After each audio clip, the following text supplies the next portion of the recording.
You are listening to the Pearson Australia Podcast.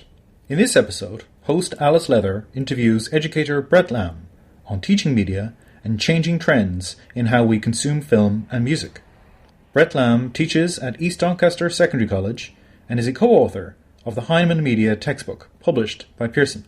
For more information, visit pearson.com.au or facebook.com/Pearson Australia and twitter.com/Pearson_AU. All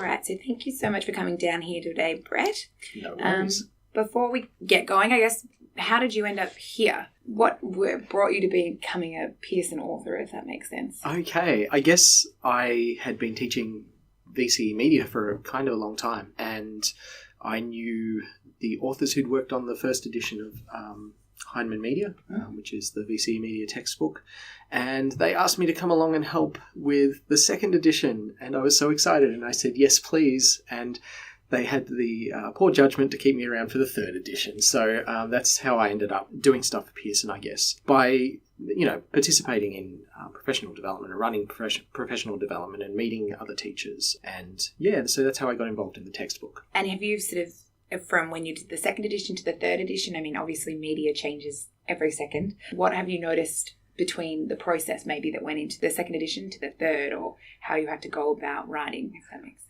Yeah, I suppose for publishers, that's the wonderful thing about media, because it's always changing. And after a few years, the textbooks and the curriculum, in fact, starts to look a little bit quaint. So I guess in terms of the work that I did on the second edition of the textbook, it was all focused on new media and media production. And I guess new media has changed immensely. When I was writing the second edition, Facebook was really only still becoming a thing, and it hadn't, really taken off that much. So obviously everyone uses social networking all the time now. And, I was reading back on the first draft of the second edition of the book, and so much has it changed. Back then I was writing about the huge impact that I thought e-readers were going to have. I'm not sure that they have necessarily. So there were all of these things that I thought were going to be really significant developments in new media, things like tablets, whereas I think tablet sales have kind of plateaued. I don't know how much people are using tablets compared to very large phones these days. So small things like that. I guess new media has changed a lot. As far as media production goes, it's kind of interesting. There are fewer technical barriers to actually making stuff these days, which I think is amazing. Mm-hmm. And kids are walking around with a device in their pocket that they can shoot and edit a film on.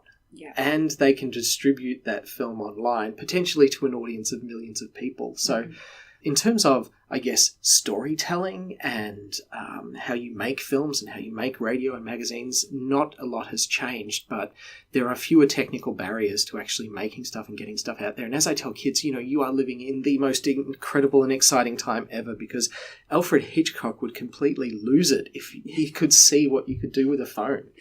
So how do you think then, if they don't have these technical barriers anymore, how do you go about, obviously you still want them to produce the best content, and I mean, you're a media teacher, so you come from a background of sort of theory in it. So how do you think you combine both the ability to teach them the production values that will make them create the best content, and also let them sort of run wild with this playground that they have at the tip of their fingers? Media teaching is kind of a curious and interesting thing, because kids are immersed in the media from a really, really young age. So by the time they get into my secondary school classroom, they've watched thousands of hours of television and film, and they've played video games, and they're permanently attached to their phones.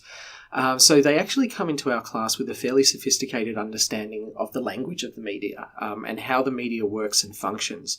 I guess what, our job as a teacher of media is to point out and formalize the things that they already know. So quite often they don't necessarily have the language to describe the things that they know, or a sort of framework for understanding how, for example, film language works and operates. Once you point out a technique to a student, they'll realise they've been seeing that again and again. So, a simple example might be what a sound bridge does and how that functions in film or TV.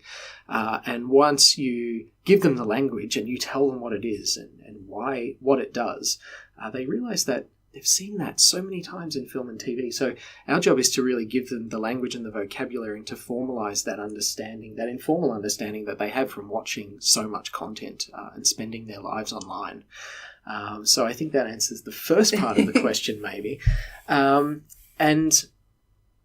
Teaching not only that language and I guess that knowledge around media production, but also critical thinking. How important do you think that is? I know we run a few sort of learning workshops, PDs, that kind of thing, and it seems the emerging thing for not just media, any studies, is the importance of critical thinking, especially, I guess, when you're saying how to look at the new language of media, but also what makes good or valid media these days. How do you go about starting that? Okay, yeah. That's at the heart of what we do. Essentially, when you strip media back to its essentials, we're teaching kids two things. We're teaching them how to analyse and understand what they're reading and experiencing in the media, and we're also teaching them to make their own stuff. And when it comes to, I guess, that sort of critical thinking, it's about giving them techniques and approaches to take apart what they see in the media. And we might do that in a whole bunch of different ways. So one way, for example, we might look at the way people are represented in the media. It's kind of a basic thing. So we might discuss how, for example, gender's represented in magazines, and we'll look at representations and take them apart and talk about them. Talk about how everything we see in the media is shaped by culture, it's shaped by technology and legislation and audiences and media institutions and all of those things. So again, it's about giving them the knowledge and the framework to pick things apart and be a little bit more critical of them. I think education is going through some massive changes at the moment. Because I don't know about you, but every time I want to know something, I take my phone out of my pocket and I look it up on Google. Yeah. So what's the role of a teacher in a world, we're no longer the holders of the secret knowledge. So I guess our role is to develop those skills like critical thinking and like creativity, like collaboration. And incidentally, they seem to be the three buzzwords in education at the moment: critical thinking, creativity, and collaboration. And I think media is one of those subjects that combines all of those three things wonderfully. So you spoke about how when you need to know the answer to something, you Google it, and then what is the role of the sort of modern teacher? Do you think, your YouTube views are very high in the hundreds of thousands. Do you think on one hand, you're sort of playing both those? You are the person that is still in the classroom teaching, and then you seem to be the person that they would be if they looked it up. It's so disheartening when you go to Google something, you go to look for information, and the first hit there is your website. And that's not what I was looking for. I guess one of the things that drew me to writing for Pearson and writing the textbook, both editions, I think teachers really need to create stuff. Mm-hmm. They need to be out there making things, distributing their ideas and sharing them with people. So that's one of the things that kind of drew me to the textbook. I think there are wonderful opportunities for teachers when they create stuff and they share it with each other. I work in a government school, and so it's sort of my responsibility not just to teach the kids that are in front of me, but to help kids, in the entire system. Mm-hmm. When we're looking at that sort of thing. So, yeah, I really do think getting out there and making stuff is important for teachers. Actually, publishing in terms of traditional publishing, but also self-publishing as well. Mm-hmm. We have, a really exciting capacity to share ideas on a global scale. It's interesting that you mention YouTube as a platform, because I think it's got a huge amount of potential for teaching. Kids learn so much, particularly from YouTube. So they'll learn things like, they'll go there and they might learn hip-hop dancing. So they'll watch a dozen videos and they'll learn how to do that. Then they film themselves and they put videos up there doing that sort of thing. So they're contributing to that body of knowledge and collaborating with other people, and it's really exciting. But I do think YouTube offers enormous potential as a teaching tool. And again, the barriers to creating stuff, we have far few barriers. So I think when I started making YouTube videos, I had to buy some expensive screen capture software. A lot of that stuff is free now. We have much greater bandwidth. So yeah, it is possible for teachers to make things and put it out there. And it helps you in the classroom, but it also helps people in other classrooms as well. And I think that's exciting, tremendously exciting. One of the other things that however, having said that, teachers are busy people. They are tremendously busy people. And the great downside of creating content is that it really does take time. And I think that's probably the biggest barrier to making stuff and distributing it. So I've gone from making YouTube videos, which have been viewed an insane number of times, like the one on the hypodermic needle theory or something, 80,000 views. Making stuff like that is incredibly time intensive. And when you're teaching every single day and you have other commitments, it's very difficult to find the time to do that. So actually, podcasting, if you're a teacher and you've got a laptop, sit in front of it and record a podcast for your kids. It really is that simple. Do you think, so obviously you're coming from a media background, so I'm sure more of your media peers would be more, it's a lot easier to teach new media with new media, or it's easily embraced. What have you found from just sort of working in your school perhaps, or the wider, speaking to other people, maybe not just in media? How do you think they're embracing it, or do you think other subjects could learn from where you think the media is sitting? I think all subjects could learn from media, because we do some great stuff. No, in all seriousness, I think when it comes to creating content, what it sounds like or what it looks like doesn't matter as much as the message that you've got. So if it's a kind of well presented, clear message, and someone needs that information, then it's going to spread and people are going to share it and people are going to use it. I've seen some awful looking videos on YouTube with teachers standing in front of whiteboards, and they look appalling and the sound is horrible, but they're actually saying something really useful that other teachers want to hear, that students want to hear, and it gets a lot of views and that sort of thing. So as long as your message is good, you can record a podcast on your laptop's microphone and people are going to listen to it. So I think I started off the question answering saying that media is wonderful and you can learn a lot from this subject. But when it comes to other subjects, you don't need to have great production values or lapel microphones. And do you think it's being embraced, or are you still finding like that old school sort of resistance against it? Where do you think sort of the state of education today, from what your view of it?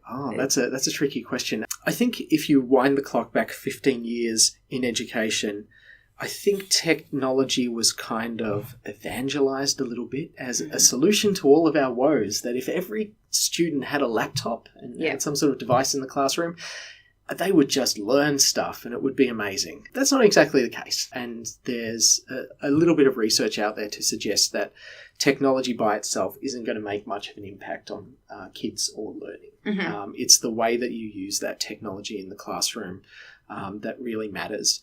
And sort of anecdotally speaking, when we look at our school, we did a survey recently for kids, how are you using your iPad? How are you using your one-to-one device? And a lot of kids, and indeed a lot of teachers, are saying that they're doing three things. They're word processing, they're researching stuff on the internet, and the third one, doing presentations. So they're sort of, in terms of how the potential that technology has, I guess they're kind of the low-level things. We could be doing things that are more exciting, more interactive and that sort of thing. And I know at my school, teachers are using things for that. But I guess, if you were to look at the sort of things that we do with laptops, I spend most of my time word processing. I spend most of my time looking at stuff up on the internet. And I spend a much smaller proportion of my time actually creating content. So, maybe it's just a reflection of how we use these devices. And how much time we have, I guess. Yeah, and how much time we have as well, because it is a time-consuming thing. It's time-consuming for teachers. And to do that sort of thing in the classroom, you do have to put other things on hold and allow time for the kids to play and to, just explore the technology and how it works. And so I guess the other side of whether or not they're willing to embrace it or not is sort of one point, but you're still quite bound by curriculum. And the problem, not a problem, it could be, the great thing is that especially when you're writing these chapters, is you have to keep up with the new media, but also stay bound to the curriculum that's set in place. So how do you go about sort of finding the balance between those two going in different directions sometimes? Oh my gosh, that is a tricky thing. And I guess across let's say the Victorian curriculum or across VCE, you've got all of these subjects and you've got all of these standards to meet and all of those sorts of things. And I think if you look at the curriculum as a whole, it's quite a crowded thing. I guess when you take your subject individually, and when you're looking at what your students are expected to know and what they're expected to be able to do, while the curriculum overall is quite crowded, when you look at, let's talk about VCE, you've got key knowledge and you've got key skills. The current VCE curriculum, and indeed the new one that's coming along, I very much see as an enabling document. Mm-hmm. Okay, so you use the key knowledge and key skills. You can really teach it and approach it in any way that you like, in a way that's going to engage the kids and is going to get those concepts across. So I don't see the curriculum as necessarily shackling us or restricting us. It's very much an enabling document. And there is a lot to address and there's a lot to cover in there. And I'm not saying it's easy, but I think that's the idea of a good curriculum document. And I think that's where we kind of are in Victoria. We have a nice enabling document. And, within our subject, with that block of time that we have every week with the kids, we can do amazing things. So I guess one of the things, so your chapter, the first one you did was new media trends, that type of thing. You have a chapter on new media, as you mentioned earlier, and I thought it was a really interesting part when you talked about sort of social media activism and how that can affect not only in a media classroom, but just the general consumption of media by your students. So did you have anything in that area that you found interesting, or how you go about sort of teaching these more complex issues to students that might not have been facing them 10 years ago?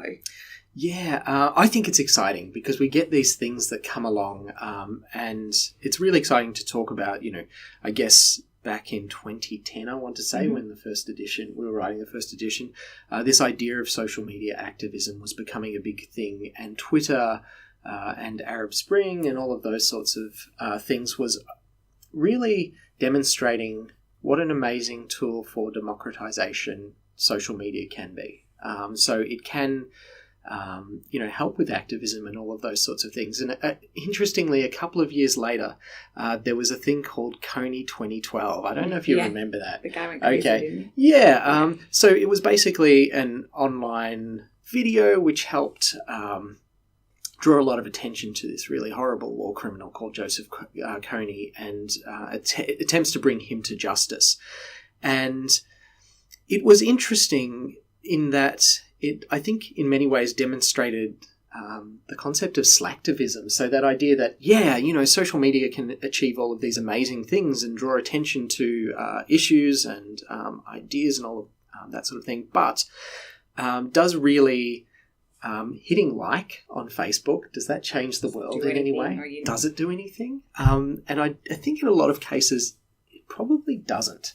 Yeah. And in the case of Coney 2012, does watching and sharing a video change the world? And I don't think it necessarily did. Mm-hmm. So for every amazing example of social media transforming the world in positive ways, I think there are these examples of it maybe not having as great an impact as we might expect. And social media is an interesting one because it's something that, and, the differences between media 7 years ago and what we're currently working on is, I think people deride social media a lot. Mm-hmm. They talk about how it can be addictive, and that kids are spending all of their time on their phones and they're not interacting with people, and social media is really isolating us. There are valid arguments to be made there, and there's an interesting discussion to be had, but there are also some interesting studies that I was looking at for the next edition of the textbook where, it's fundamentally changed the way that we interact with each other. And we can stay in touch with people on the other side of the world much more readily than we ever could have before. Mm-hmm. So it's transforming our lives in that way. It enables people to not only communicate, but to collaborate as well on different projects. So we have forums of like-minded people springing up on Facebook and other social networks and all of those sorts of things. So it's a really, again, I think, exciting time, and there's a great deal of potential with all of this technology. And I'm very happy to dismiss a lot of these claims of addiction and all of that sort of thing as some sort of moral panic. I probably shouldn't. But, I think there's a serious discussion to be had about that sort of thing. But, it's really interesting.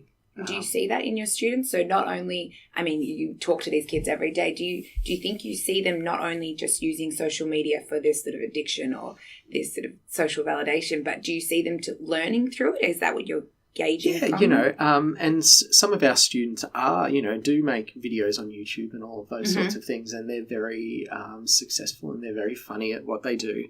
So I think, most of the kids are using it to communicate with their friends. That's what they're using it for. And some of them do create, some of them do collaborate, and I think that's pretty exciting. Social media is huge in terms of the impact that it has on our lives. The example that I use, and it's not exactly social media, but Skype. Skype and FaceTime. 10 years ago, well, maybe a little bit longer, that was Star Trek stuff, video calls. Maybe I'm just getting old. We use it in half of my meetings at work or a hangout of some sort. And we don't and we're in the same building. You're in the same building. Oh, man, that's awful. We will Skype from different places.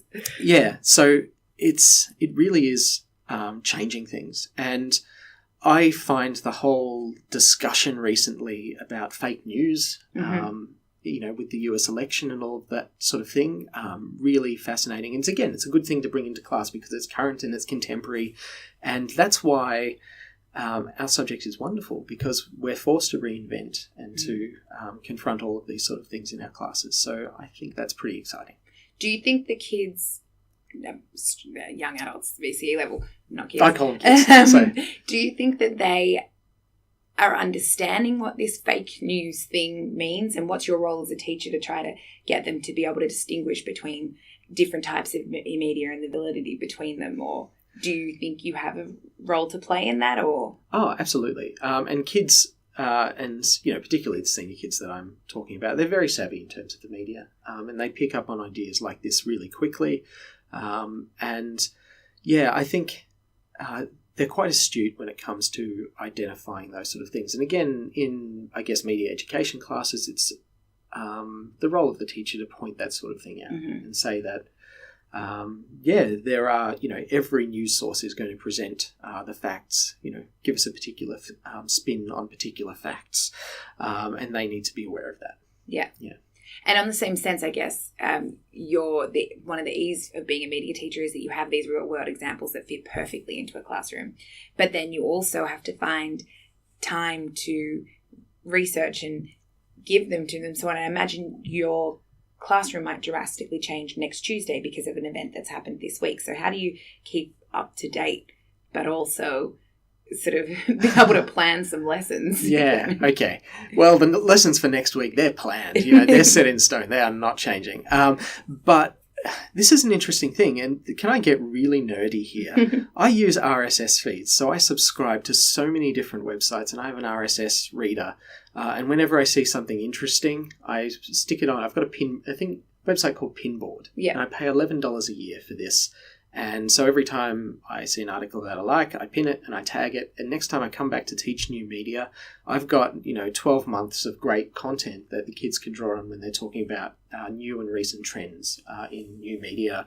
Or it might be to do with filmmaking or any of the things that I teach. So I read it, I tag it, and then I come back to it later. Yes. Because I think we did a study recently that said something like the average teacher does something like 8 hours outside a week, out at their work each week.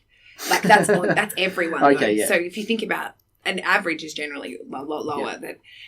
Do you think there's other subject teachers, so your science teacher or something, do you think they could learn a lot to use these sort of new media techniques like pin it or whatever? Yeah. And do you think schools are encouraging that, or have you heard anything, or is it just sort of you tech-savvy teachers that you think are using them? I think it varies, and I think that when someone comes across an interesting idea like that, it kind of spreads from teacher to teacher. So I don't think there's any one person saying, this is the best platform for, finding content.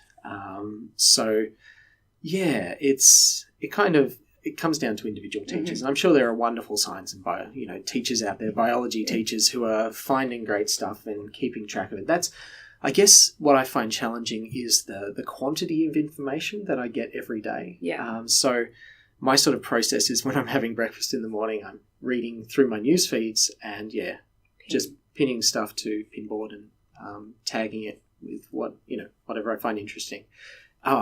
This is so nerdy. There is a wonderful website called If This Then That. So when I send something to Pinboard, it sends it to my Facebook page and to my Twitter page so that it sort of sends it out there. And I use a thing called Buffer, so it posts one of those every day at 4:00. Oh, cool. So that's automatically going out. Yeah, it automatically goes out. And I do that because I don't want to flood social media with all of these articles that I read over my breakfast at 8 a.m. in the morning. Exactly. So it just sort of gradually sends them out over time. But yeah, I think, as teachers, these tools are really useful to deal with that incredible flood of information because it can be overwhelming. It's just a way to cope and manage with the incredible rate of change. Mm-hmm.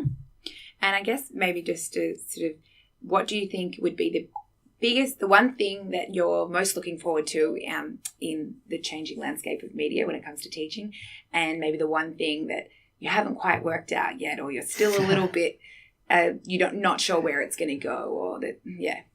This is going to sound really weird. The one thing that I'm really excited about, because I went to a conference last week, is Creepypasta. I don't know if you know Creepypasta. If you do, it would scar you for life. So I don't know. I'm interested in the way that people use online forums and environments to interact and to collaborate. And one of the things that I'd never thought about teaching until last week was Creepypasta, which are basically these urban legends that are copied and pasted and modified online. And it's called Creepypasta because it's sort of it's derived from the phrase copy paste. So these stories are copied and pasted and changed, and it's like, the story of the escapee from the asylum, and there's this couple in the car at night and it's dark and they hear a scratching on the roof. It's those sort of stories, except for an internet age, and they spread online. So you would have heard of Slender Man, right? Yes, exactly. Yeah, okay, that was the first thing I thought of. Creepypasta, right there. So I find it quite interesting. However, what I'm trying to get past is sort of the idea that, I don't want to scar kids for life. I don't want, because when you read some of these tales, they're really upsetting and disturbing. So I think it would be interesting to look at something like that. And there are all of these, what's fascinating about a lot of these stories is they're about technology. Mm-hmm. So they're about sending an email and being corrupted by the attachment that you see somehow. Yeah. So it's tapping into these fears and paranoia that people have about technology right now, and artificial intelligence and drones. I read a really scary one about Amazon drones the other day, which was quite clever, very Twilight Zone. So that's something that I'm interested in. Whether or not I will go in that direction, I'm not sure. Yeah. But sort of latching on to those interesting little examples of new media, new storytelling, and all of those sorts of things. New formats. Yeah, new formats. And that's really what it is, because, I find it interesting that it's so text-based, and it's all about writing and storytelling. And all of these stories have kind of common elements. So it's all about, I heard this story about a friend, a friend of a friend's. So I find it quite interesting, and I like the fact that it is all largely text-based. So the unknown things. Or something that's not necessarily worrying you, but keeping you a little bit up at night. Keeping me awake at night.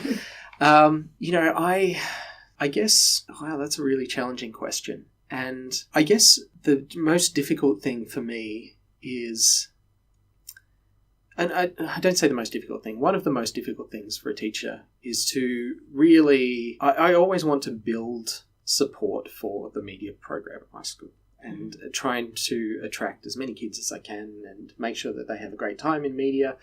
And I see like 3 ways of doing that, and I need to do it more. And I know good teachers do these things. First up is bringing industry practitioners into my classroom. Yeah. So we had a great example recently where one of our media teachers was on Australian Survivor last year. He was voted off after 3 weeks, but that's cool. His name was Evan Jones, and he's a wonderful fellow. And he came in and he was a guest speaker about reality TV, which was a wonderful opportunity. And I thought, and we recorded a podcast with that, and the kids were asking questions, and it was wonderful. So I was sort of thinking, why aren't I using Skype to make contact with screenwriters or people out there who want to talk and share their expertise with the kids? So really making connections with industry and getting guest speakers in, I think, is one thing. And this is teacher stuff. This is not big picture media Yeah, no, that's things, great though, but because I mean, I imagine that seems like a very good idea, but in reality, it's time outside your life. Time consuming. I'm sure there's many hurdles to get someone speaking into coming into a school to speak.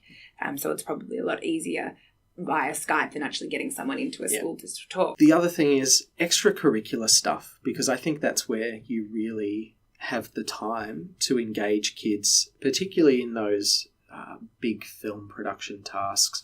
So getting involved in things like ACMI's Screen It, and the 48-hour film competition, and getting kids involved in that sort of thing. Mm-hmm. So some sort of media club. In fact, Evan, my colleague, today called it Media Squad. So we've got this Media Squad thing, and things like we're going to have a screening of Star Wars Episode 4 at school, and we're probably going to have some sort of film club thing regularly where the kids can come along and we can talk about movies and stuff like that. So really building up those things that I do outside of the classroom. Because I've got the classroom stuff under control.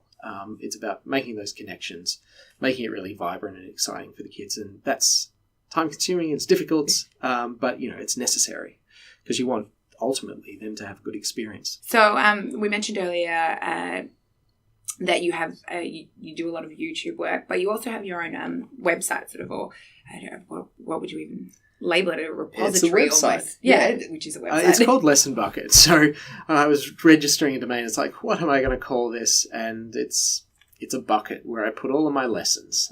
So it was originally supposed to be a little bit more than media. So I teach English as well now and again. But because I teach media most of the time, it's largely full of media stuff. And some people... I was talking to some people the other day and they were saying, wow, it's a lot of work. And I pointed out that, it's 12 years of work. So it might look like this huge repository of information and a really difficult undertaking. But I think as teachers, what we're good at is refining. So we use the time that we have to make something small. Mm-hmm. And then next time we come around to teach it, we elaborate on that. And the next time we add a little bit more to it. And that's really what, Lesson Bucket is. It's something that I've been working on and adding to and refining over a period of about 12 years. And just sort of evolving as you evolve. Yeah, absolutely. And I think one of the nice things about it is it's completely public. Mm-hmm. So anyone can use it and use the information and modify it. And I recently put it under a Creative Commons license so that it's official. People can use this information and rip it off and modify it in their classrooms and stuff like that. And it's interesting when you put stuff out there like that, people will use it and they are grateful. And I spent a little time in New Zealand last week where I was invited to a conference, and I was quite humbled and a little bit surprised that people knew me through my website. I put my face on it a few years ago. That's a good idea, isn't it? Well, I was going to a conference interstate and I was like, I am so socially awkward, and how do I start conversations with people? I know. They'll recognize me. And it just stayed there. So anyway, it's been a wonderful kind of networking thing to get to know people and to make connections and stuff like that. I suppose in the future I would love to invite other people to contribute to it. And that sort of thing. Expand the idea that it wouldn't just be sort of just me, just my stuff. I like that idea that information wants to be free and it wants to be out there. So, and people will share stuff. Yeah. Great.